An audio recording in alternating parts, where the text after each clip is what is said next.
Have you ever wondered why WWE stars who once brought millions to their feet ended up stumbling and failing miserably when they came to TNA? From legendary icons to promising rising talents, TNA sometimes turned into a brutal testing ground where opportunities vanished in the blink of an eye. Today, wrestling sphere looks back at forgettable returns, bizarre gimmicks, and wasted dreams, proving that the spotlight alone can't always save a career. Scott Hall, the bad guy, lost in TNA. Scott Hall was once one of professional wrestling's most recognizable figures, with his arrogant, bad guy, swagger, magnetic charisma, and unmatched ability to work a crowd. But as his career neared its end, serious health problems and substance abuse issues began pulling him away from the top. By the late 90s, Hall could no longer perform at the level of his prime, but his name still carried enough weight to draw curiosity and excitement among TNA fans whenever he appeared. Hall was part of TNA's very first show in 2002, entering the NWA World Heavyweight Championship picture for a brief stint. However, his run ended quickly as he left the company just a few months later. At the end of 2004, Hall returned alongside Kevin Nash, hoping to reignite the magic. Unfortunately, he was far from the performer he once was, trading his iconic gear for an Elvis-style jumpsuit, moving slowly and showing little passion. After just a handful of matches, Hall once again departed TNA in early 2005. His third and final return came on January 4, 2010, during an Impact episode positioned to compete head-to-head with WWE Raw in a high-profile ratings battle. Hall appeared with several other legends, banking on nostalgia to grab attention. Reuniting with Kevin Nash and Sean Waltman under the name The Band, an unofficial version of the NWO, the idea quickly lost steam and creative direction. At 51 years old, Hall was no longer the fierce competitor of old, but rather a shadow of himself. His matches were slow and lacked intensity, while backstage segments failed to make a lasting impact. What ultimately ended Hall's TNA run was a mix of poor health and trouble outside the ring. While still holding the TNA World Tag Team Championship with Nash, Hall was forced to leave the company after being unable to meet performance requirements and getting involved in an incident that led to his arrest. For a promotion trying to build a professional image, this was unacceptable. While Scott Hall's time in TNA is widely seen as a failure, his historical influence on wrestling remains undeniable. He left a lasting legacy in WWE and WCW, inspiring future generations. Thankfully, after leaving TNA, Hall received help from close friend Diamond Dallas Page, who guided him through rehab and recovery. Because of that, the story of the bad guy didn't end in tragedy, but as the memory of a legend who once electrified wrestling's golden era. Test, the lost giant. Some careers seem perfectly on track for success, until one unexpected twist sends them spiraling off course. Test's story is a prime example. By late 1999, he had the ideal physique, an explosive in-ring style, and strong crowd appeal. But everything changed when a televised storyline saw Triple H not only steal his girlfriend but repeatedly beat him in the ring, gradually pushing Test out of the spotlight. Still, Test remained in WWE for several more years. Teaming with Albert and Trish Stratus as TNA, he left a few memorable moments. Later, he joined the Un-Americans, a heel faction that stirred plenty of attention at the time, and later paired with Stacy Keibler and Scott Steiner in other storylines. Yet, despite regular appearances, he never recaptured his early momentum. By the end of 2004, his WWE contract had ended. 2 years later, Test returned in WWE's ECW brand with a drastically different look, bigger muscles, a meaner presence, but also surrounded by suspicion of performance-enhancing drug use. Those suspicions didn't last long. He was soon caught violating the wellness policy and left the company again. Refusing to give up, Test sought new opportunities in TNA under the name The Punisher Andrew Martin. With his massive frame and existing name recognition, expectations were high. But reality was short-lived. He appeared only a handful of times on Impact, with his most notable moment being the Doomsday Chamber of Blood match at Hard Justice. Soon after, TNA released him, reportedly over concerns about his health and substance abuse issues. That was the last time fans saw Test compete on a major stage. In 2009, he passed away at just 33 years old, ending the story of a giant, once expected to be a top star, but who instead lost his way and saw his career fade far too soon. Val Venis, the towel-clad gentleman, out of step. Val Venis was once a standout figure during WWE's Attitude Era.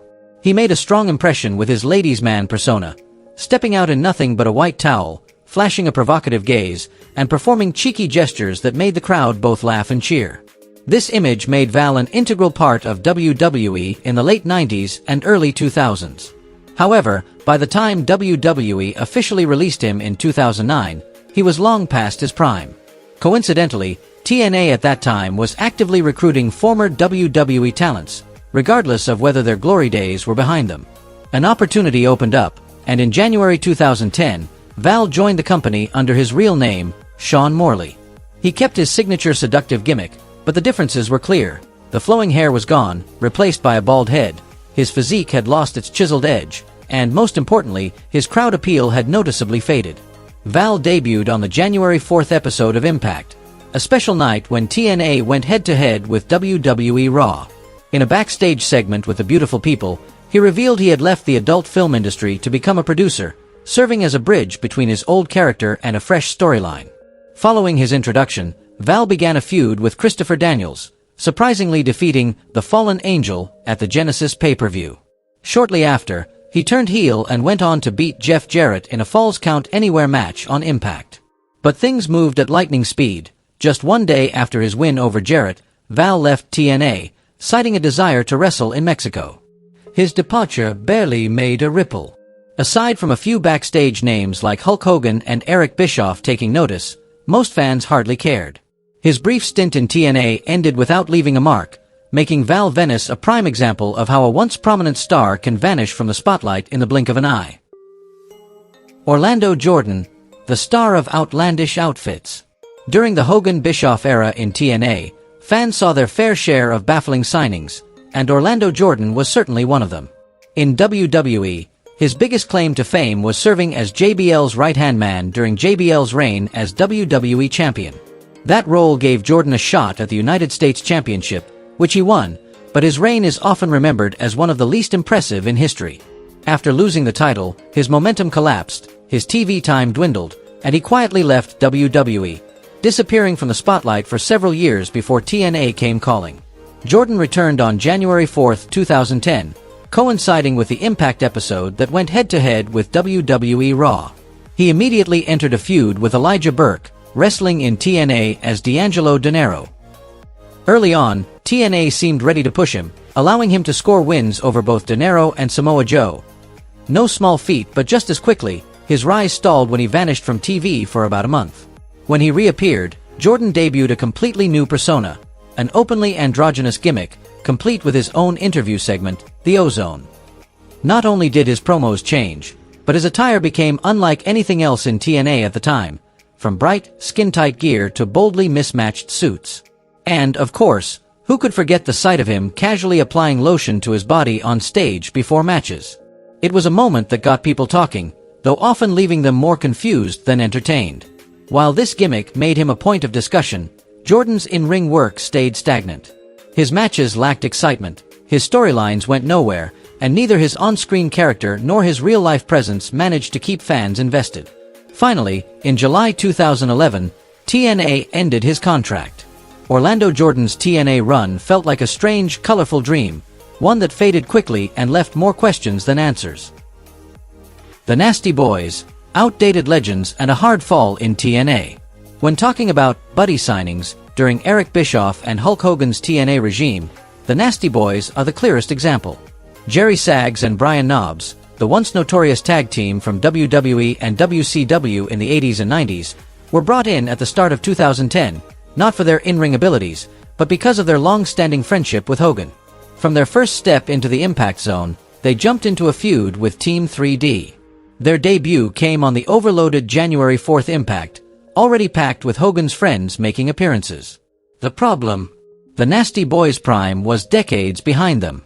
In their 40s, they carried extra weight, moved sluggishly, and clung to the same brawling style that once worked but now felt tired and uninspired.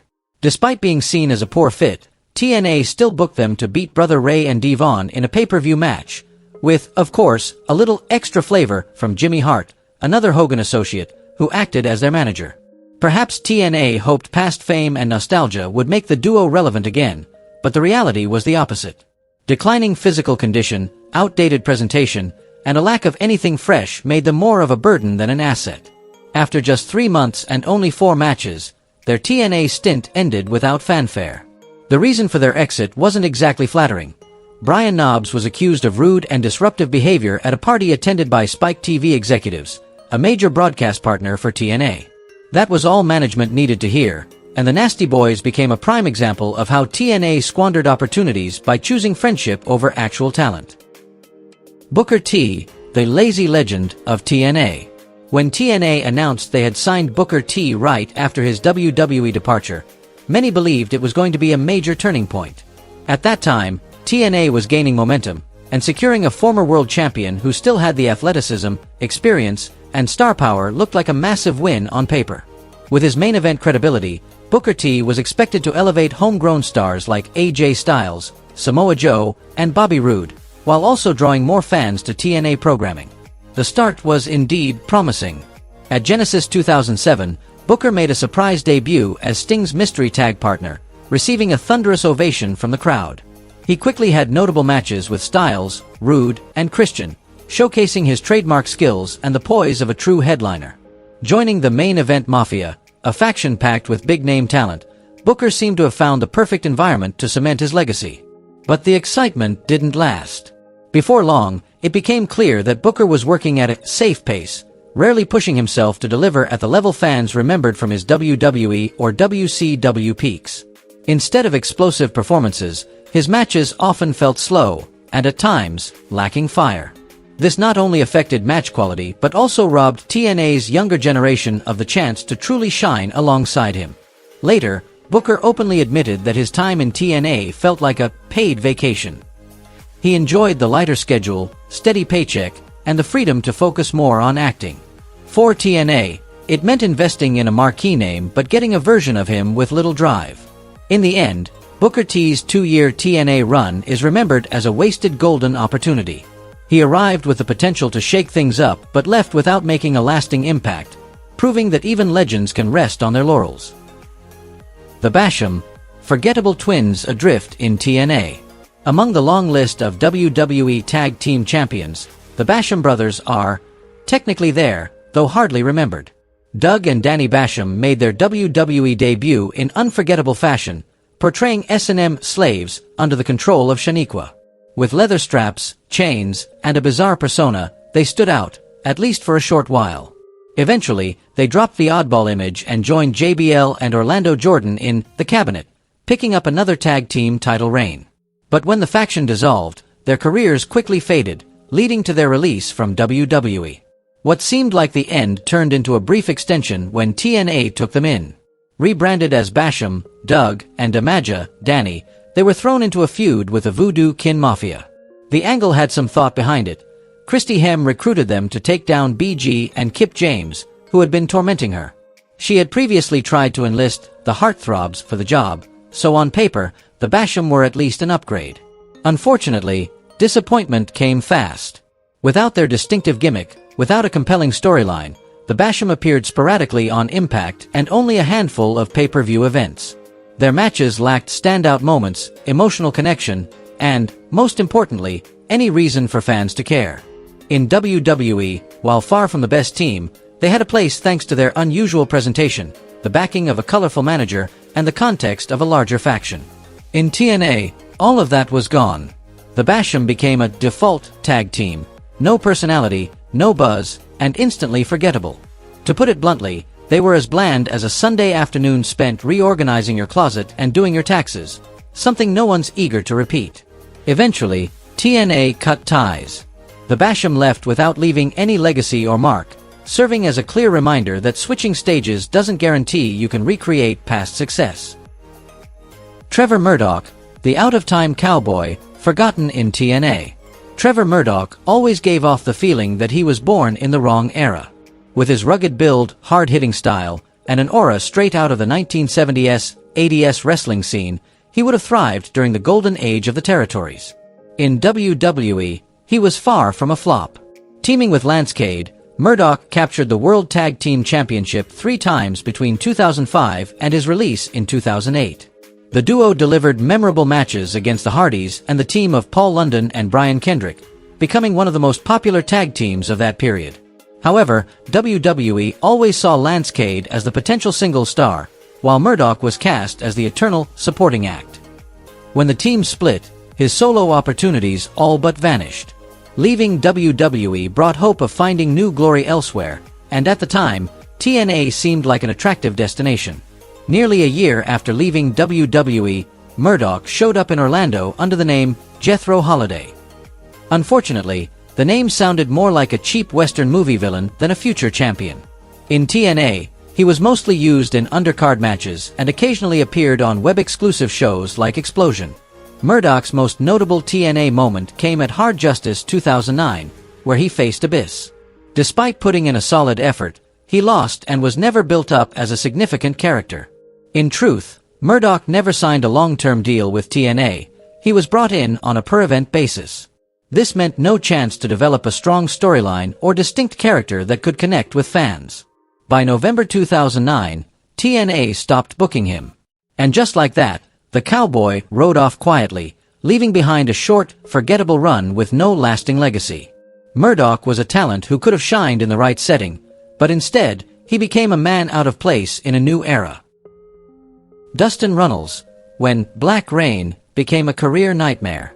One thing you can say about Dustin Reynolds, he's always been willing to try anything, even the bizarre, if it meant making an impact. As Goldust in WWE, he became one of the most unique and attention-grabbing characters of his time. But when he shifted to TNA, that golden glow quickly faded. His first appearance in TNA as Lone Star Dustin Rhodes wasn't terrible, but it didn't set the world on fire either. The real shock came years later when he returned with a bizarre, split-personality gimmick. Half Dustin Reynolds, half Black Rain. Essentially a poor, messy, and less refined version of Goldust. With a gaudy wig and dark, awkward ring gear, Black Rain came off more like an amateur parody than a fresh creation. The problem was that Dustin was no longer in peak condition. He moved slowly, lacked agility, and his stamina had clearly declined. The multiple personalities concept had potential but was executed so sloppily that it drew little more than mild reactions from the crowd. Things got even stranger when he began carrying a scythe-shaped staff and traveling with a giant pet rat named Misty, a detail that was more head-scratching than intimidating. Off the ring, Dustin was battling personal demons. Substance abuse issues and mental struggles were taking their toll, and his performances suffered. Matches against the likes of Shark Boy, Chris Harris, and Abyss as Black Rain were widely regarded as some of the weakest of his career. Years later, after turning his life around, Dustin openly admitted that this was the darkest period of his life. He avoids all discussion about Black Rain and will even block people on social media for bringing it up. It stands as a reminder that not every experiment leads to success, especially when attempted during a time of deep personal turmoil. Rikishi, the hip-shaking king, who flopped in TNA. When you think of Rikishi, the image instantly comes to mind, the massive Samoan powerhouse in baggy ring gear, turning his back to an opponent to deliver that infamous, hilarious stink face, then breaking into a victory dance like it's the end-of-year party. In WWE, Rikishi was a unique blend of comedy and credibility. Someone who could make the crowd laugh yet still hold his own against top-tier opponents. So, when he left WWE in 2004, it was no surprise that TNA had their eye on him, hoping to land a star who could bring both muscle and entertainment. But things didn't click right away. Rikishi's high salary demands put negotiations on ice, and it wasn't until September 2007 that a deal was reached.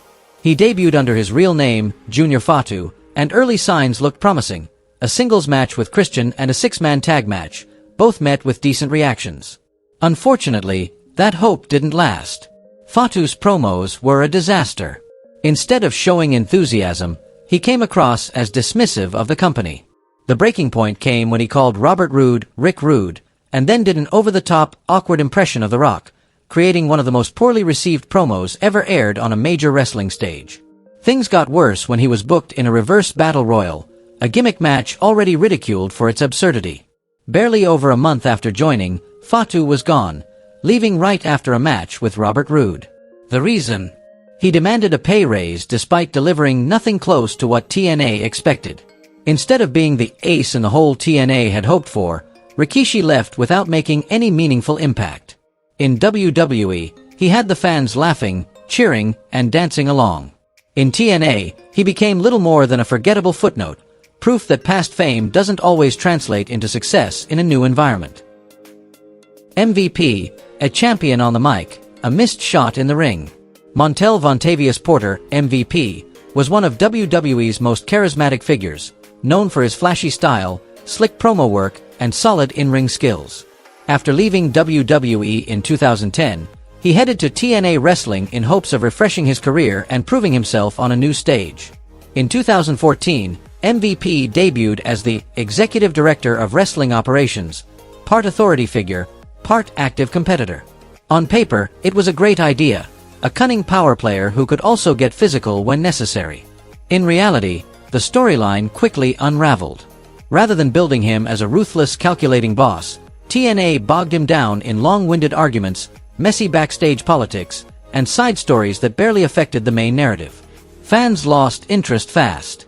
When he returned to full-time wrestling, MVP took charge of the Beatdown Clan alongside Kenny King and Lashley. At first, the group felt dominant and dangerous. But like so many TNA projects in that era, the angle was abruptly altered or dropped with no explanation.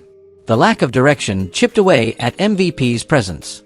Then came the biggest setback, a serious leg injury during training that sidelined him. By the time he returned, his place in the storyline was gone. From a central figure, he was pushed into minor feuds and sporadic appearances. His mic work was still razor-sharp, but fans no longer expected him to break through. In 2015, MVP officially parted ways with TNA, ending a run remembered more for missed opportunities than triumphs. He had all the tools, skill, personality, presence, but unstable booking and untimely setbacks turned his TNA chapter into a disappointment in an otherwise impressive career. These were the WWE stars once expected to shine in TNA, but ultimately left nothing but disappointment.